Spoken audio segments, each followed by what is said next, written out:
Praktisi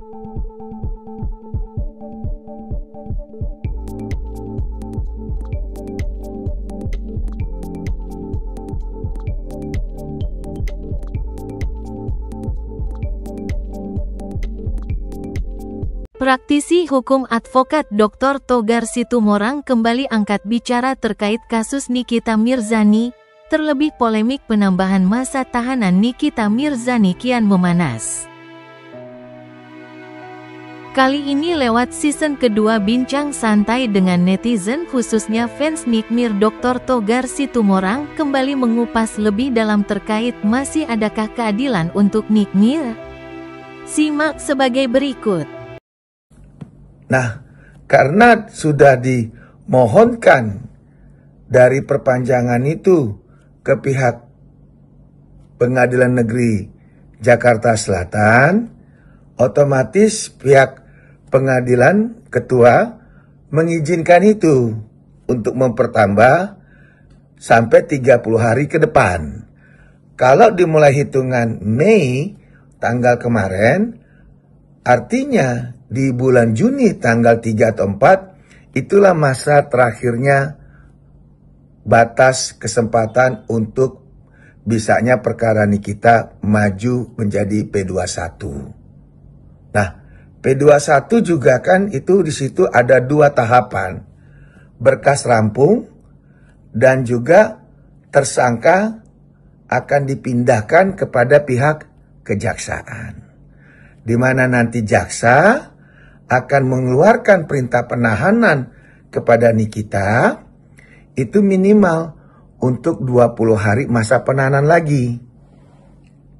Sambil menanti agenda ataupun jadwal persidangan atas izin pengadilan negeri yaitu ketua untuk menunjuk 3 hakim yang akan membuat atau mengawal serta memutus perkara Nikita berikut 1 panitera. Itu rangkaiannya. Siap Bang. Oke. Kalau menurut Abang Niran gimana nih Bang Niran? Ya, terima kasih. Selamat malam. Assalamualaikum warahmatullahi wabarakatuh. Sebenarnya dari pertama kali diajak, saya udah nyimak banyak juga dari materi atau pendapat Pak Togar terkait masa penahanan. Saya sangat sepakat sama seluruh pendapatnya Bang Togar. Jadi kalau kita lihat, saya udah nyatat sebenarnya karena saya bikin konten juga terkait ini. Saya sangat ikuti. Jadi saya memandang secara aturan. Artinya kalau misalnya pertama dari pengertian penahanan sampai syarat penahanan, kepolisian itu udah tepat melakukan penahanan kan. Terus secara wewenang dan namanya penahanan juga sudah tepat, sudah sesuai dan sudah sah. Begitu pula dengan perpanjangan penahanan di pasal 28 KUHP kan. Hanya kan di sini kita lihat Bang, seharusnya kita sudah bisa menerka bahwasanya memang terjadi kesulitan dalam membuktikan. Karena di sini terlihat sangat jelas bahwasanya kalau P19 kemudian dimintai lagi perpanjangan sampai 90 hari, berarti ada kesulitan, ada permintaan waktu lagi dari penyidik. Dan alhamdulillahnya jaksa dari pihak kejaksaan itu sangat melihat dengan baik dan secara objektif untuk perkara ini. Akhirnya apa? Diperpanjang lagi 30 hari. Sebenarnya saya selalu bilang hal ini Bang Togar, Siap. itu adalah kabar baik. Kenapa saya katakan kabar baik menurut saya? Karena apabila sampai dengan 90 hari lagi kemudian masih belum lengkap berkasnya, itu berarti Nikita harus dibebaskan secara demi hukum. Seperti yang Bang Togar bilang, atau diganti status penahanannya, tahanan rumah, tahanan kota, atau tidak ditahan lagi. Kemudian ada beberapa hal memang yang saya tulis setelah saya pikir-pikir terkait persoalan Nikita Mirzani ditahan. Legalitasnya memang aman. tahapan penahanan memang aman. Tapi perlu diperhatikan bahwasanya Nikita Mirzani ini, contoh dari saya mau bahas terkait netralitas penyidik, terkait penangguhan penahanan. Katanya dikhawatirkan melarikan diri atau menghilangkan barang bukti. Bang Niran, jadi jadi kalau perlu saya bisa nambahkan dari rekan saya, Bang Niran tadi. Silakan Bang. Disinilah yang di season pertama saya sering menyatakan juga di media-media lain kalau saya di interview atau wawancara. Artinya kalau kita sebagai pengacara atau advokat atau lawyer itu harus mengambil yang namanya chance atau peluang. Asal peluang itu tidak kita salah gunakan atau kita tidak paham maksud tujuan kita untuk mengambil chance atau peluang. Salah satunya adalah pra-peradilan. Nah, pra-peradilan ini itu bukan hal yang haram, bukan hal yang naif. Pra-peradilan itu memang diberikan oleh negara, merupakan satu mekanisme di mana itu hak seseorang atau tersangka katakan, kalau memang ada keberatan-keberatan yang memang dianggap tindakan penyidik atau pihak polisi atau Polda itu sangat-sangat berlebihan. Itu maksudnya. Nah, apa aja sih yang diatur di dalam pra-peradilan itu? Itu terkait masalah penangkapan, penahanan, penyitaan, penggeledahan, bahkan saatnya ditetapkan sebagai seorang tersangka. Itu yang namanya pra-peradilan. Dan pra-peradilan itu sebenarnya bukan hal yang menakutkan. Karena di sini pra-peradilan itu untuk check and balance. Untuk membuat suatu kedudukan polisi, penyidik dengan pengacara itu satu-satu seimbang. Kalau kita mendampingi klien di hadapan polisi pada saat BAP, sifat pengacara itu adalah pasif. Dia tidak bisa mengintervensi penyidik apa dan mana yang boleh dibuat jadi satu pertanyaan untuk dijawab oleh klien kita, oleh tersangka. Nah, itu yang ada di dalam undang-undang kita, di mana kalau saat pendampingan, pengacara atau advokat itu pasif. Nah, untuk memperjuangkan hak, kembali lagi terkait hak tersangka, yaitu hak kemanusiaannya, itu wajib diuji. Ya kan? Kinerja si penyidik ini sudah pas atau belum? Gitu loh. Sehingga kita tahu rangkaian suatu penyidikan yang dilakukan oleh penyidik itu betul-betul sesuai aturan hukum nggak administrasinya? Tertib nggak administrasinya? Kalau enggak, dalam tempo 7 hari, bayangkan 7 hari loh, status tersangka itu copot. Nah, itu yang kita sangat sayangkan, di mana rekan pengacara dari pihak Nikita Mirzani, mulai penetapan tersangka, yaitu dengan adanya 20 hari penahanan, plus 40 hari penahanan, dan ditambah hari ini 30 hari penahanan, itu tidak berbuat apa-apa atau tidak berbuat sesuatu. Dengan segala rasa hormat, saya harus menyatakan seperti itu. Karena suka tidak suka, kita yang di luar aja merasa greget. Bagaimana seorang Nikita yang di dalam penjara, coba bayangkan. Iya Bang. Sangat miris, sangat menyedihkan gitu loh. Apalagi dalam hal pengajuan penangguhan penahanan, padahal itu adalah hak tersangka, itu ditolak. Oke, alasannya karena ancaman yang dikenakan ada TPPU-nya di atas 5-6 tahun. Tapi kalau yang ancamannya 368 atau 369 pengancaman dan pemerasan mungkin tidak sampai seperti ini penahanannya. Nah, karena ada TPPU, makanya alasan untuk ditangguhkan ditolak. Namun yang tadi disinggung sama rekan udah disebut, kan sisi hak asasi juga polisi nggak boleh mengabaikan haknya si tersangka atau Nikita. Minimal dialihkan atau dirubah status tahanannya dari tahanan ada di Polda Metro dipindahkan menjadi tahanan rumah atau tahanan kota. Oke, tahanan kota terlalu besar, bikin aja tahanan rumah. Dan di situ juga mengurangi budget daripada anggaran yang dikeluarkan negara untuk memberikan makan Nikita Mirzani.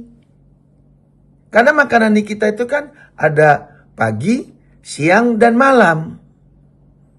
Dengan Mail berarti berdua kan? Nah, dengan dia ditaruh pengadilannya penahanannya di rumah, kan beban negara berkurang. Lantas kedua, tingkat keselamatan Nikita. Tingkat keselamatan Nikita kan juga harus dipikirkan oleh teman-teman penyidik Polda. Kalau di rumah kan Nikita lebih nyaman. Sekaligus dia bisa menjalankan fungsi sebagai ibu dari anak-anaknya dan bisa tetap melakukan aktivitas. Kecuali ada maksud-maksud lain sehingga haknya tersangka untuk mendapat pengalihan ya, bukan penangguhan loh, pengalihan loh. Kalau penangguhan kan sudah ditolak. Pengalihan penahanan menjadi tahanan rumah. Katakan tahanan kota, takutnya Nikita kemana-mana. Tahanan rumah. Masa sih nggak dikasih? Masa sih nggak diperbolehkan? Apalagi kita tahu sekelasnya Nikita Mirzani nggak mungkinlah melarikan diri, lalu mengulangi perbuatan yang sama, lantas menghilangkan barang bukti. Itu kan yang memang wajib ditakuti. Sementara barang bukti kan sudah ada di pihak Polda Metro. Nah, poin-poin itu yang harusnya sisi dari Polda Metro, sisi humanisnya harus bisa dikeluarkan. Sehingga trust atau kepercayaan masyarakat kepada kasus Nikita Mirzani ini bisa sedikit terkuak gitu loh. Tidak seperti saat ini, hanya sedikit sekali informasi terkait keberadaan Nikita Mirzani. Itu dari saya ya, terkait sangat disayangkannya adanya perpanjangan 30 hari ke depan. Sementara instrumen-instrumen hukum banyak sekali bisa dipergunakan dari sisi pengacara, namun itu tidak dilakukan. Dan juga dari sisi penyidik atau kepolisian, kita menghimbau dengan forum ini, semoga ada sisi humanis, sisi daripada kemanusiaan, untuk memberikan ruang kepada Nikita menjadi tahanan rumah. Mudah-mudahan bisa didengar sama Bapak Pimpinan Polda Metro, gitu loh. Oke, terima kasih Bang Togar dan Bang Narin.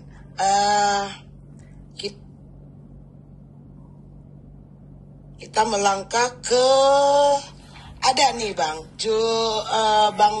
Julianus Sembiring, penasehat daripada Dr.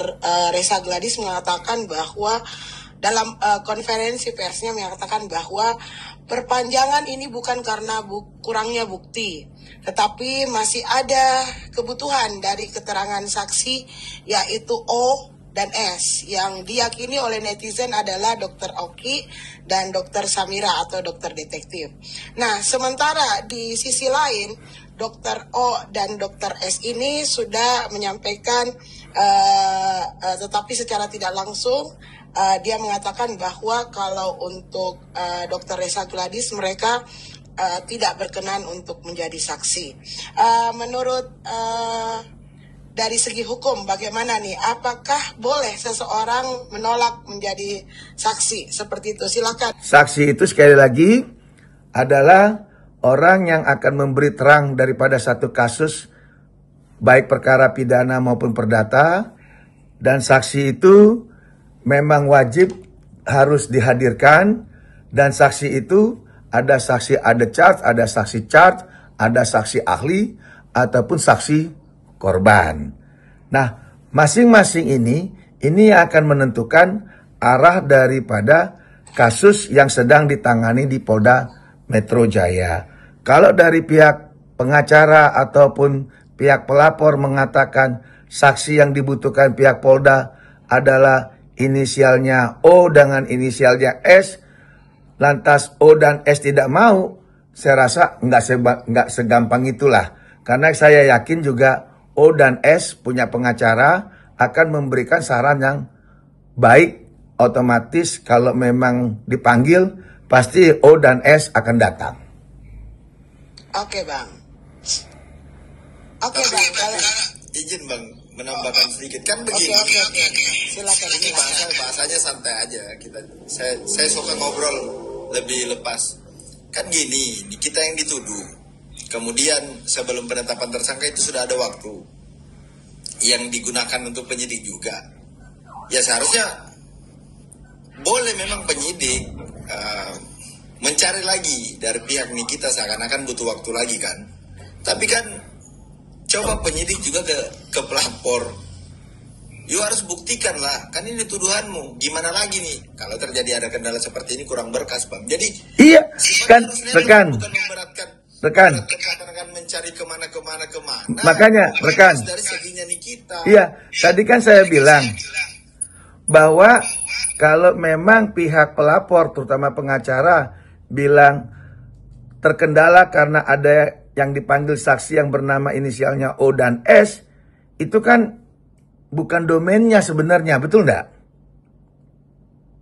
Betul nggak rekan? Ya kan?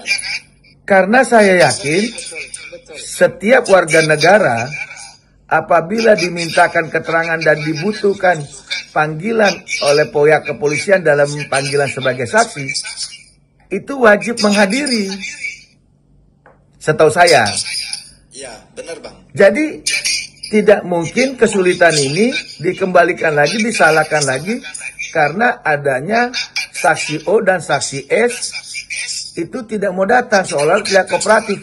Saya rasa itu tidak hal yang bijak pengacara sih ngomong kayak begitu. Betul gak rekan? Artinya kan kita bisa melihat kalau memang terjadi kesulitan dalam pembuktian laporan ini, penyidik juga harus fair mengatakan memang terjadi kesulitan dalam pembuktian. Entah dari saksi yang kurang atau apa kan.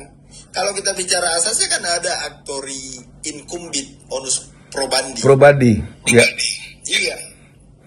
Jadi kenapa harus dibebankan semua? Sementara maksud saya walaupun memang posisinya terdakwa atau terlapor ini memang dia tidak harus membuktikan, ya memang itu menjadi tugas penyidik. Jangan ke sebelahnya terlapor lagi seakan-akan disudutkan. Akibatnya nanti kalau misalnya ada terjadi hal seperti istilahnya mencari-cari lah Bang. Gitu. Saya bicara seperti ini dengan dasar asas. Jadi bukan dikatakan seperti itu saja. Kita di sini menuntut dan sangat mengharapkan netralitas, probabilitas ini penyidik. Memang penyidik dibutuhkan kepintaran, keahlian di situ dalam melihat perkara. Fair aja kalau you bilang sulit, bilang aja maksudnya begitu. Kalau terjadi kesulitan, artinya juga kalau misalnya sampai perpanjangan 90 hari ini, 30 hari rekan, 30 hari. Kan kita sudah menjalani 90 Bang. Ya 30 hari perpanjangan. Yang dia rasakan kan, walaupun bisa menuntut kalau misalnya ada yang seperti apa nanti. Tapi di sini kita lihat penyidik posisinya. Memang dari awal saya katakan berdasarkan kalau kita analisa secara hukum ya memang berat sedikit dan hampir banyak ke sebelah. Jadi kalau saya melihat posisi kasus ini tadi dari pertama sampai part yang kedua banyak sekali seharusnya celah ataupun hak-hak hukum dari tersangka bisa melakukan upaya-upaya. Namun kembali lagi, hak otoritas ada di pihak pengacara Nikita Mirzani. Nah, dalam hal ini kita menghormati strategi ataupun rencana ataupun keinginan rekan Dr. Fahmi dalam hal memaintenance kasus Nikita Mirzani menurut versinya dia. Nah, kalau saya di luar itu memang setuju dengan itok saya itu bahwa banyak celah yang harus kita manfaatkan. Nah, terlepas itu semua tanpa kita menyalahkan satu dengan lainnya, kembali kepada rekan saya di Makassar tadi, sesungguhnya apa yang kita bicarakan hari ini pertama bukan ingin masuk mencari panggung atau mencari popularitas, bahkan meminta kita menjadi pendamping ataupun sebagai kuasa hukum, itu tidak sama sekali. Namun pada hakikatnya kita di sini hanya untuk membuka wacana, men-sharing-sharing. Kalau memang pantas dipakai, silakan itu digunakan walaupun diteruskan oleh pihak rekan Fahmi sendiri tanpa melibatkan kita, itu pun juga kita tidak ada masalah. Yang penting bagi kita adalah kasus Nikita Mirzani ini, satu, bisa terselesaikan, kedua, jangan ada semacam begal hukum, begal yang dimaksud ini untuk memotong atau melemahkan posisi dari Nikita Mirzani itu sendiri.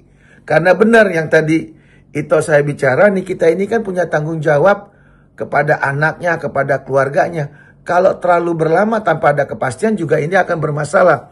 Karena TPPU-nya menanti. TPPU itu nggak main-main gitu loh.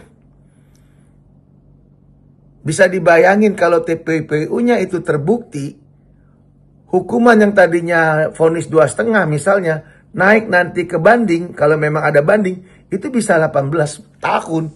Itu banyak terjadi. Itulah yang bikin aku pusing. Itu makanya, mumpung peluang itu ada, hari ini sebelum terjadi masa perdebatan di pengadilan, kita uji sesungguhnya dengan adanya pra-peradilan. Sebenarnya tadi pra-peradilan itu bukan suatu hal yang haram. Bukan suatu yang kita nanti sama polisi tidak suka sama kita. Lah, kita kan profesinya equal. Kita punya undang-undang advokat, mereka punya undang-undang Polri. Kita juga jangan terlalu direndahkan. Kapan kita sebagai seorang advokat itu merasa sejajar dengan aparat? Ingat, kita tidak digaji sama negara. Kita ini mandiri mencari uang. Membiayai daripada aktivitas kantor hukum kita. Lalu juga melayani klien dengan baik. Tapi kalau aparat hukum yang lain kayak polisi, hakim, jaksa, mereka menikmati fasilitas negara. Justru kita merasa pejuang keadilan. Bukan kepanjang tanganan mereka. Kalau kita termasuk kepanjang tanganan mereka, ya sudah, ikutin aja. Follow what do you want. Ya, nggak begitu juga kita sebagai seorang pengacara atau sebagai seorang advokat. Itu. Jadi, kita jangan mau kita di bawah mereka. Di mana letak korsa kita? Makanya saya juga pada kesempatan ini menghimbau kepada semua teman-teman advokat, itu kita harus bangga dengan profesi kita. Kita jangan mau gabung-gabung untuk organisasi yang lain, organisasi massa kah, atau kita malah di bawahnya atau ditekan atau diintervensi sama pihak kepolisian, yang nggak gitu. Kita adalah pejuang keadilan dan kita berjuang tanpa biaya loh. Setuju. Tanpa biaya loh. Jadi kita equal. Polisi harus menghormati kita. Kalau polisi kita jadi kepanjang tanganan, lah kita repot. Kan sudah banyak tuh oknum-oknum pengacara-pengacara kepanjangan daripada peradilan, akhirnya jadi sesat, jadi mafia-mafia hukum. Kita bukan begitu. Kita jangan. Makanya saya ingat almarhum Hotma Sitompul bilang, taruh hatimu kepada orang susah. Jadi jangan kita beracara hanya untuk mendapatkan uang atau materi. Jangan. Betul bang, betul. Jangan. Makanya saya ini mau ikut di dalam ruang Nikita Mirzani karena benar ada satu ketidakadilan. Iya, setuju. Ya, itu dari hati nurani bang ya. Jadi saya ini dari hati nurani. Makanya kembali tadi pertanyaan awal, kenapa saya dapat penggelaran Panglima Hukum? Karena itu saya selalu pakai hati, tidak pakai otak. Kalau saya pakai otak, yang saya hitung adalah materi. Ya, betul. Betul, Bang. Betul. Yang ada di otak saya adalah kotor. Yang ada di otak saya adalah supaya saya hebat, supaya saya terpandang, saya pengacara keren, kan gitu. Betul, Bang. Tapi kalau saya taruh hati,